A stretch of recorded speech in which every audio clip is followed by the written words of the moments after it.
पहलगाम येथे भारतीय पर्यटकांवर झालेल्या गोळीबाराचा सोलापूर शहर भारतीय जनता पार्टीतर्फे पाकिस्तानचा राष्ट्रध्वज जाळून तीव्र निषेध करण्यात आला। या प्रसंगी भाजपच्या संतप्त कार्यकर्त्यांनी मुर्दाबाद मुर्दाबाद, पाकिस्तान मुर्दाबाद, भारत माता की जय, वंदे मातरम अशा घोषणा दिल्या। यावेळी माजी पालकमंत्री आमदार विजयकुमार देशमुख म्हणाले, भारतीय स्वातंत्र्यानंतर पाकिस्तानने कायमच भारतीय सीमांवर दहशतवाद पसरवून देशभरात अस्थिरता निर्माण करण्याचा प्रयत्न केला। यातील अनेक हल्ले भारताने परतवून लावले आहेत। पहलगाम येथे झालेला हा भ्याड हल्ला निषेधार्ह आहे। पंतप्रधान नरेंद्र मोदी यांच्या नेतृत्वाखालील भारत सरकार या हल्ल्याला सडेतोड प्रत्युत्तर देतील याविषयी खात्री आहे।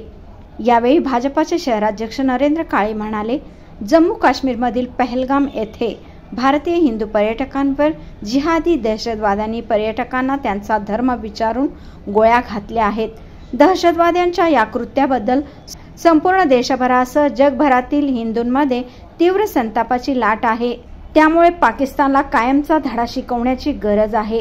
आणि निश्चितपणे कालच या देशाचे गृहमंत्री इथं पोहोचलेले आहेत। त्या संदर्भातली बैठकही झाली आणि आज ते पहलगामलाही जाणार आहेत। आणि येणाऱ्या काळात ज्यांनी हे कृत्य केलंय त्याला जसाच त्याचं उत्तर शासनाच्या वतीने देण्यात येईल याची आम्हाला निश्चितपणे खात्री आहे। कारण देशाचे पंतप्रधान नरेंद्रजी मोदी परदेश दौऱ्यावर होते, पण ही घटना कळाल्यानंतर ते ताबडतोब मायदेशी परतले आणि ही जी गोष्ट केलेली अतिशय निंदनीय गोष्ट आहे। याचा जाहीर निषेध आम्ही भारतीय जनता पार्टीच्या वतीने तर करतो।